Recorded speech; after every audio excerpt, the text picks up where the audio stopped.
from the flight deck. This is the Plane Jockeys Podcast, where we dig into some of the stories and personalities you've seen on Airline Videos live. Our estimated time en route is, well, however long these guys want to chat. Now sit back and relax and enjoy the show. It's a lot more fun than reading the safety card. I promise. Hello, everyone, and welcome to another episode of the Airline Videos Live Plane Jockeys Podcast. I am Plane Jockey Kevin. Oh, we are just days away from one of the biggest spotting events here in Los Angeles, California, called SpotLAX2022. And on today's podcast, we have Ben with NYC Aviation to tell us all about this upcoming spotting event. Ben, welcome to the show. Thanks so much for having me. So SpotLAX is actually our 9th year doing this. We originally called it the LAX Meetup. That was for the first year back in 2013. And then we kind of gave it some branding the following year. The idea of eventually expanding that kind of never happened. But the SpotLAX branding has stuck around. And it's a chance for plane spotters and aviation enthusiasts from around the world to kind of converge on LAX and the Los Angeles area and kind of explore the airport and explore all of the wonderful aviation things in the region. And what kind of things can you do this weekend? So the prime focus is, we'll be hanging out around LAX at various locations. You guys shoot at the H Hotel a lot. That's kind of our base of operations. They've been a great partner of ours for several years now. But we'll get out to other spots. Proud Bird, we call it. The New York name was Imperial Hill. Most of the LA locals seem to call it Clutter's Park. Right. And a few other places around, In and Out, of course. And, plus you have the opportunity to go see some of the other things. In the past years, we've taken drives out to March Field, to the museum there. Okay. And to see some of the air attack base for wildfires that's down there. We've driven up to Palmdale and Mojave to see, boneyards and air parks and stuff like that. I think we have somebody going to California Science Center this year to see Endeavor. We've had people go to the Reagan Library before to see the old 707 Air Force One, stuff like that. Would you technically call this the biggest spotting event in Los Angeles? I think if nothing else by default, it sure is. Yes. I don't know of any others. So. I would say so. And the group behind this, NYC Aviation, can you kind of tell us about that? So NYC Aviation was founded in 2004 by Phil Derner Jr. and Matt Molnar. They kind of started out as kind of spotters community in New York City.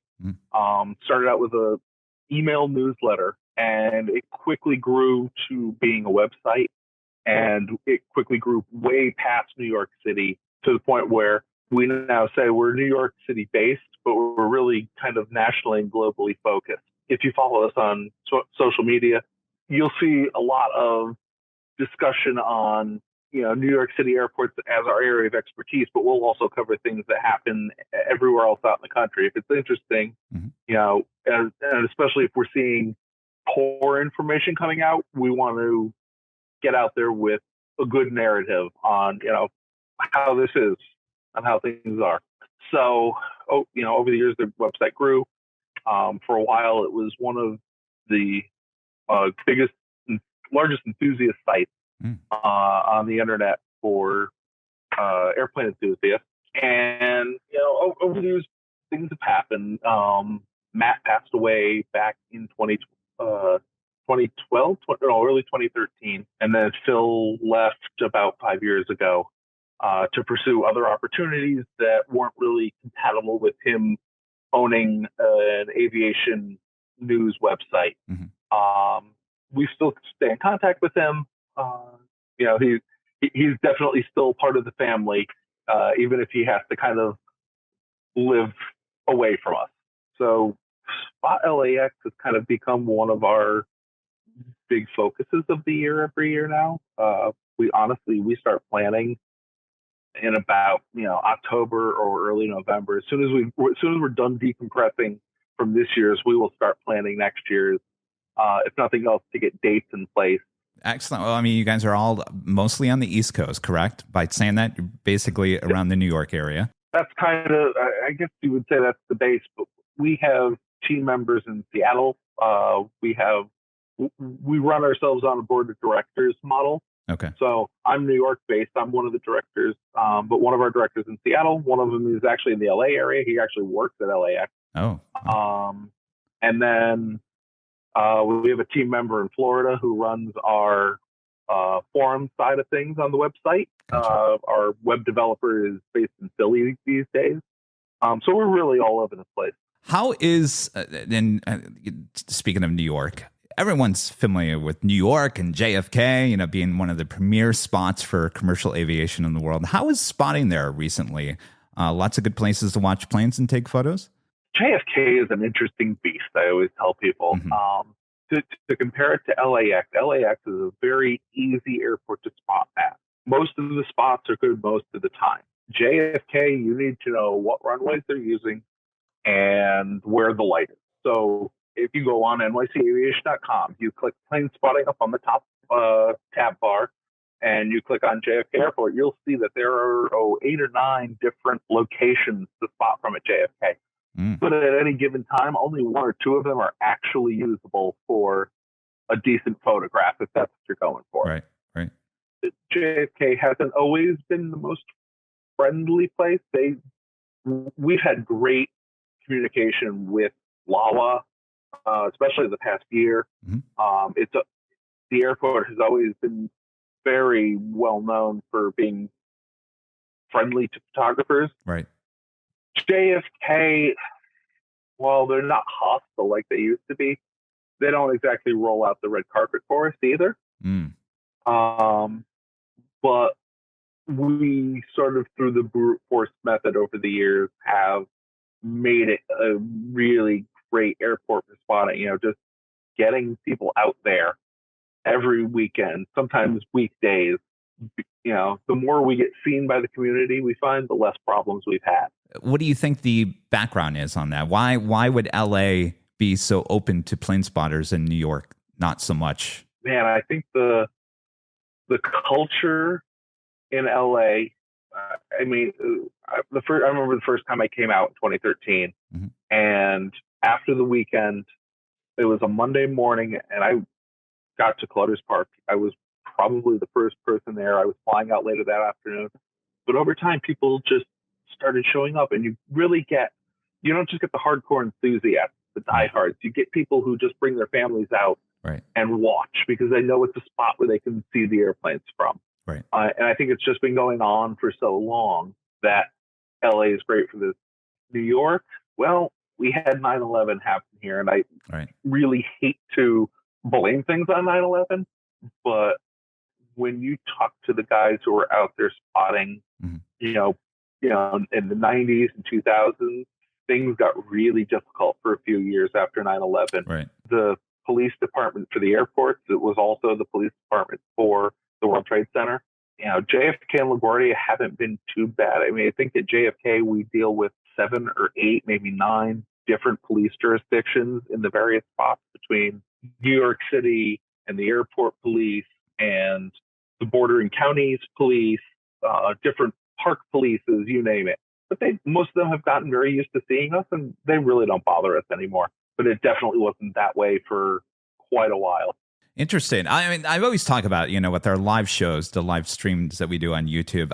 It's obviously, it's put plane spotting maybe in the eyes of people that maybe didn't understand it before, and making it a little bit more understandable for the masses, I think. And I think, obviously people enjoy the show, but I also think there's a great message to kind of just float out there and saying that, this is enjoyable. People love this. There's nothing wrong with it. And it's living proof every week on our show that, we're actually an eye for the airport rather than something bad for the airport. So hopefully, hopefully that message kind of gets out there.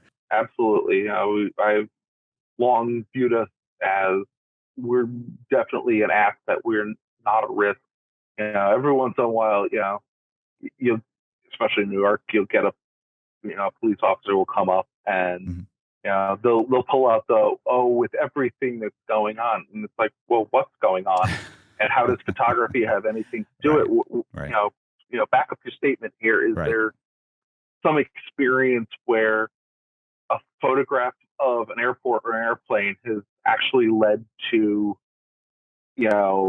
something bad happening? Right. And the answer is no. You have to be nice about it. Sometimes you have to be firm. Generally when you explain things that way, hopefully they understand a little bit. Right. And sometimes they do, and sometimes they don't. Exactly. And you guys have a pretty big plane spotting week called UN Week there Week in New York. 2. Unfortunately, it seems like every year it lines up with SpotLAX. We tried for a few years to offset things by a week, but we found we really had to move it by a matter of months, and that just wasn't really viable, especially with our ongoing partnership with Brett Snyder, the Cranky Flyer, and his Cranky Flyer Dork Fest that we hold the exact same weekend every year since 2018. But yeah, UN Week, man, it's wild. It's not what it used to be. 10 years ago, you got some really exotic stuff that would be rare to see really anywhere in the U.S. 747 SPs, 707, cupola Tu-154s, an Aleutian IL-62. Really great stuff. Over really the last 10 years, a lot of that just doesn't show up anymore. They all went to, if they didn't buy a BBJ or an ACJ, they're leasing one. So yeah, you can still see some cool stuff. Japan actually just last year switched from their 747 VIP transports to 777-300ERs. South Korea is still using a 747, and that's pretty cool stuff to see. Right.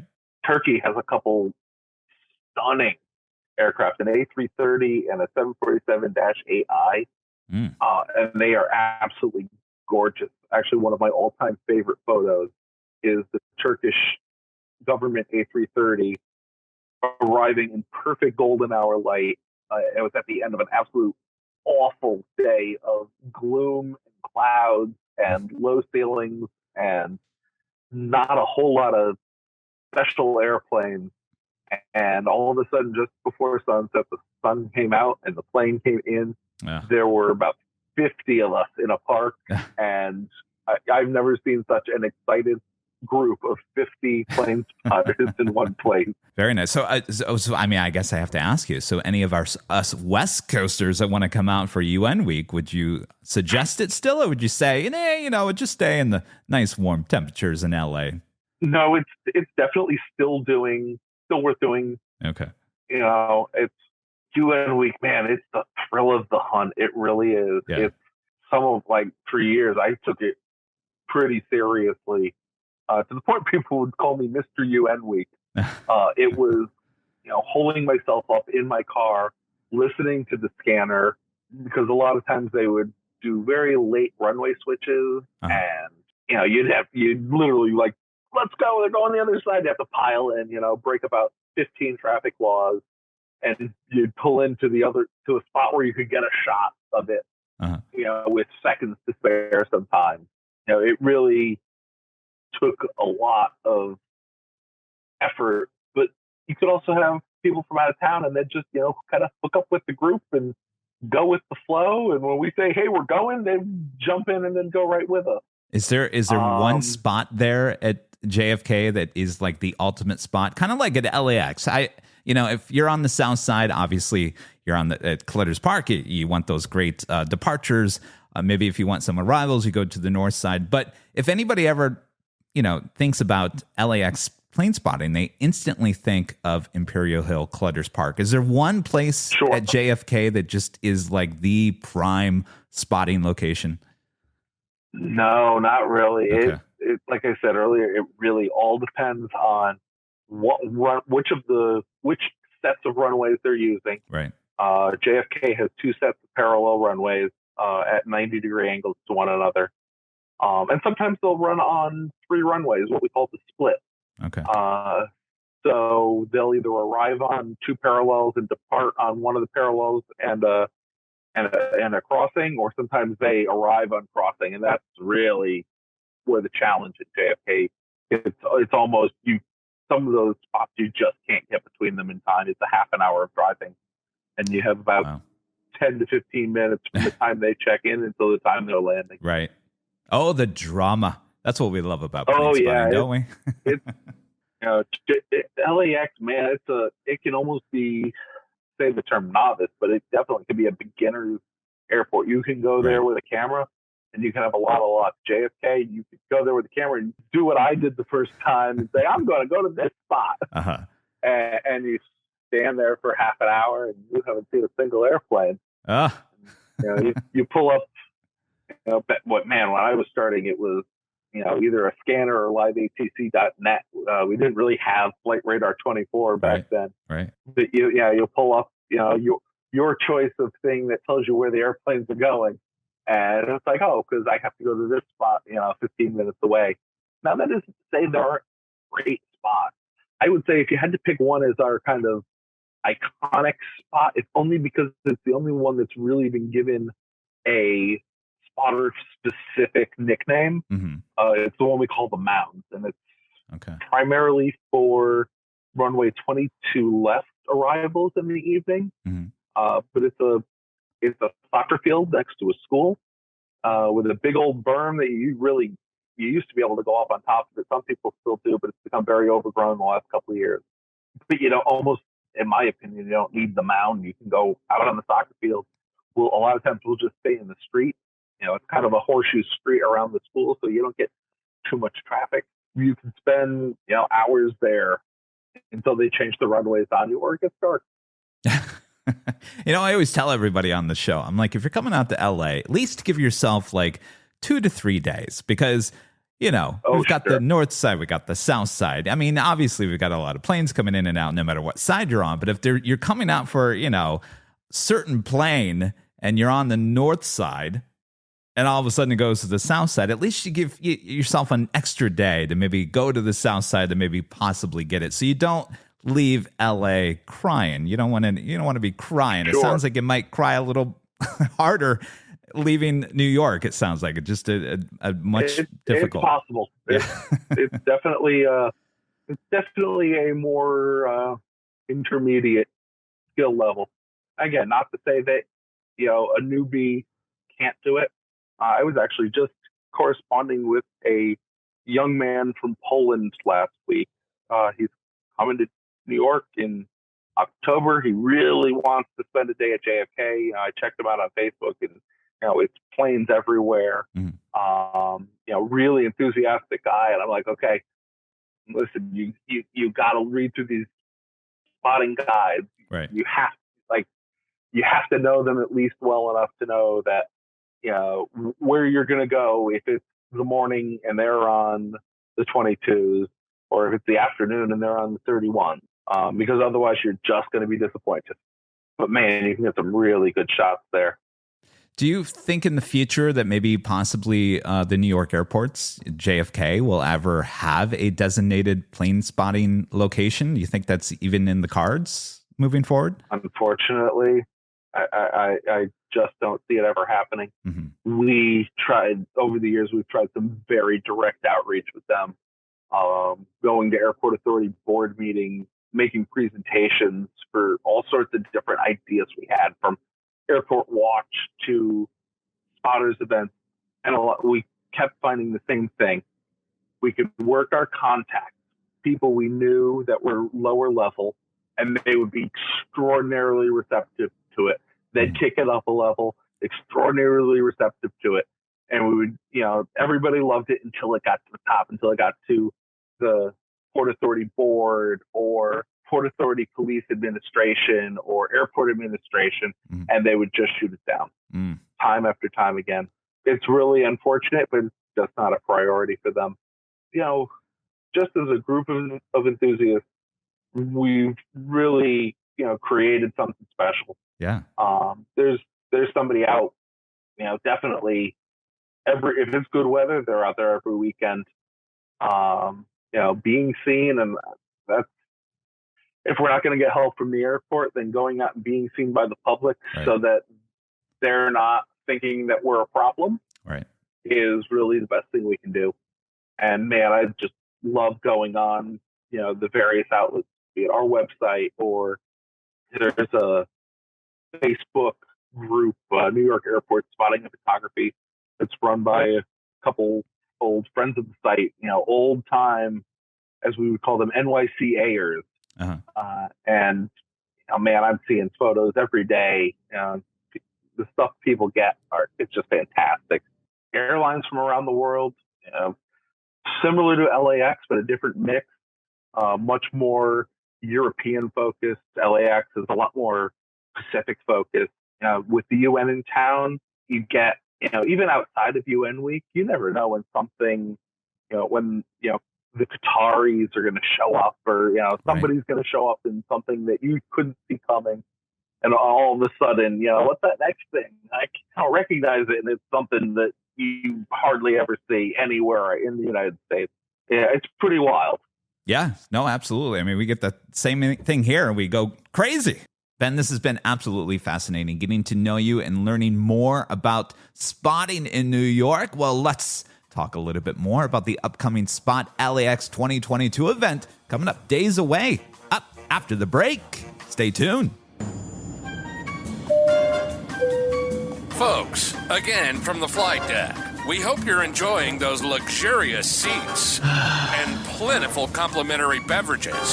Oh, right, it's a podcast. Well, then we hope you're enjoying the banter. Stay tuned for more. Oh, yes, always more to the story. Oh, isn't that right, Ben? Yes, let's find out more about the upcoming SpotLAX 2022, just days away. Ben, tell us more. All right. Man, we are still working out a lot of details, a lot of COVID, man, that makes it so much more difficult to plan an event like this. But we have, some ground rules that we agreed upon as a group. So a lot of that requires us to wait until we're close to make some decisions. We've traditionally always had a dinner on Saturday evening. Right. And we love to use Proud Bird for that. They, it's just a fantastic location with airplanes right there. The food's good. Oh, yes. But, this year we decided early on that if we could get the patio or a section of the patio reserved for us, that was kind of our preference. Okay. And, we reached out to them and they were open to that, but they wanted to make sure that they weren't going to be able to rent it out to somebody who was actually going to pay for the space versus just paying for food. Right. Which I get. We run this on a absolute shoestring budget, which, kind of makes it fun. We want everybody to be able to participate, but we also, don't have a whole lot of funds that we can put into it. So we should be having announcements soon about dinner, and we should have announcements soon. We're trying to pull something together with LAWA for Friday afternoon. Oh. I'm not sure if it's going to happen or not. We're kind of going back and forth with them still. Okay. As soon as it's confirmed, we will get the information out there. So there's a lot of events over the weekend, including Cranky Dork Fest on Saturday morning outside the In-N-Out Burger. Yes, man, I love Dork Fest. Cranky started that, I want to say, a year or two before we started doing SpotLAX. And maybe, what was it? It was 2018. One day we were brainstorming. We're like, you know what? We should reach out to him and see if we can do these things the same weekend. Because there's a lot of people who would go to both, but they're not going to go to both if they're not at the same time. Right. And it's been a great partnership for us. It's a real fun event to go to and, spend a couple hours with a few hundred like-minded people, eating burgers, talking shop, and, watching some nice planes land right overhead. It's so much fun. Oh, yeah. No, we talked to Brett last week, and I don't think Brett understands. I mean, we hear it all the time in the live shows. Oh, I can't wait for Cranky Dork Fest. I can't wait for that weekend. I said, Brett, I don't think you understand how many people might be coming to your event. You might have to like move it somewhere. Yeah. I don't know what Brett's projections are for how many people may be there this year. I know we are seeing a very large uptick this year. SpotLAX this year has the potential to be our most well-attended event ever, and not by a small margin. Wow. And I have a feeling that Brett may experience the same thing with Cranky Dork Fest. Right. There's just a lot of pent-up post-COVID demand. We saw it a little bit last year. I think we're going to see it even more this year. People just want to get out. They want to see people again. Right. And that's part of the reason why we give so many months notice for these events, and we announce them in, February. I think we did this year, because we want to give people plenty of time to plan and plenty of time to look forward to it. Right. And I mean, there's events throughout the course of the weekend, and then Sunday morning, in conjunction with Jet Tip and the H Hotel, you have donuts and coffee on the deck. Yeah, coffee and donuts on the deck, we call it. That event does require that you be a guest at the H Hotel to get access to the roof deck, unfortunately. But we do have a lot of people staying at the hotel this year. Right. We actually sold our room block, got another room block, and sold it out in the span of a couple of weeks. Wow. It was stunning. Like, I've never seen anything like it. That hotel is going to be just full of plane spotters. Oh, it sure is. Last year on Saturday night, that hotel didn't have a room to give. Wow. And I think it's going to be the same thing this year, but Friday and Saturday night. Do you ever think about maybe doing it every 6 months, breaking it up, that maybe during, in the month of January, February, maybe you have like a mid meetup here in Los Angeles, escape the cold and come to the nice warm temperatures? I mean, we're always trying to think of new and exciting things. I don't know that we've tossed around a lot of ideas over the year. We've tossed around trying to find a common school break week and doing a SpotLAX Junior. We've tossed around doing a Spot branded event, but at another airport. A couple that come to mind: Anchorage, St. Martin. There's some really cool places where you could have, some very interesting events. But honestly, the amount of planning and the amount of time this takes, speaking for myself, my ability to get, enough time off during the year to do multiple spotting events and still go to the places that the family wants to go with me. Right.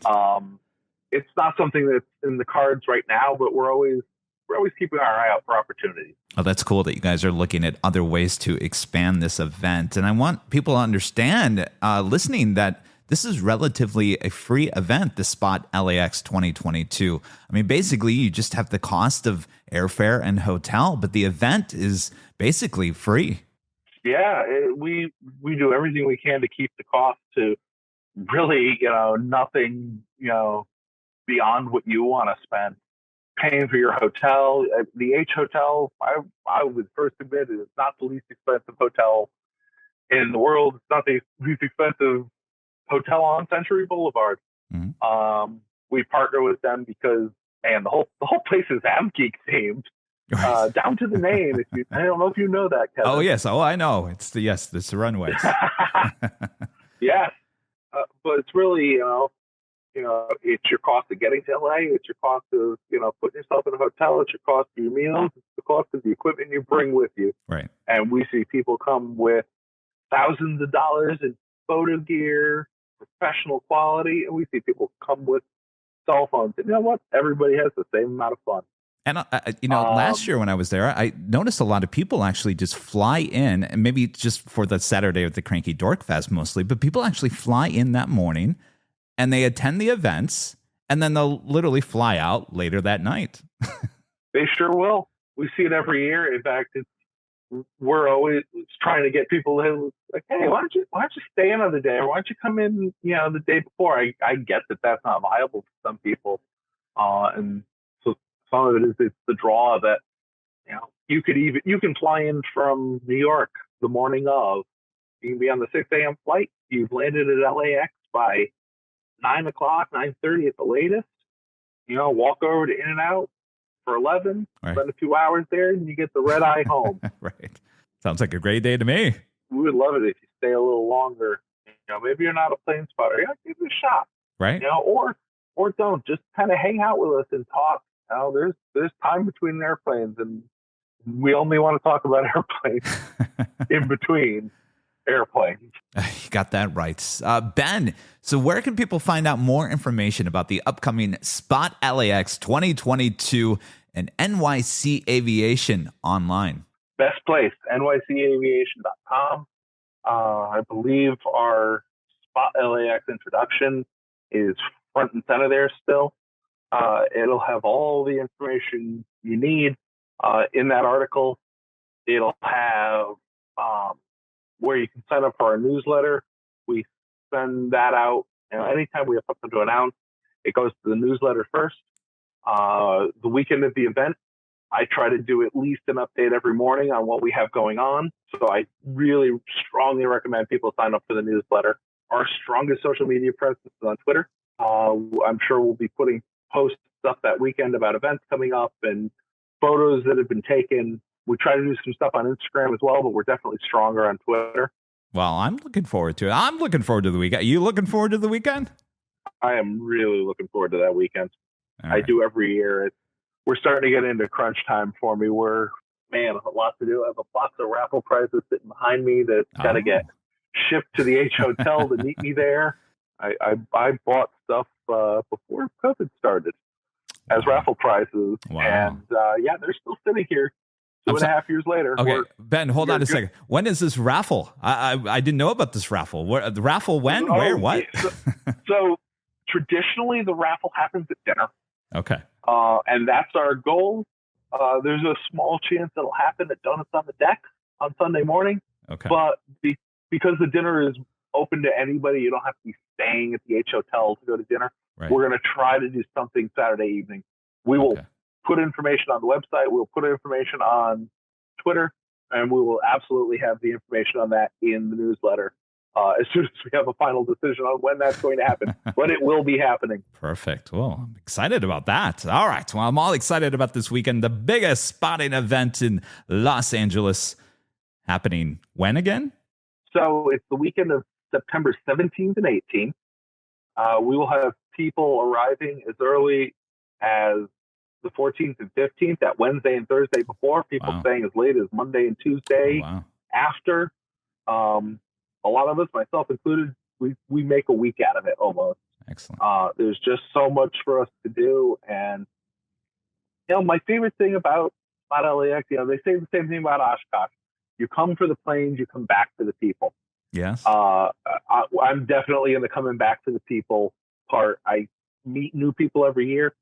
Every year we get people who are like, this is great. I can't wait to come back next year. And I'm like, great. I can't wait to see you. Nice. I come home with half a dozen new friends every year, and some of my really closest friends. This is the 1 week a year that I'm guaranteed to see them. The beauty of aviation.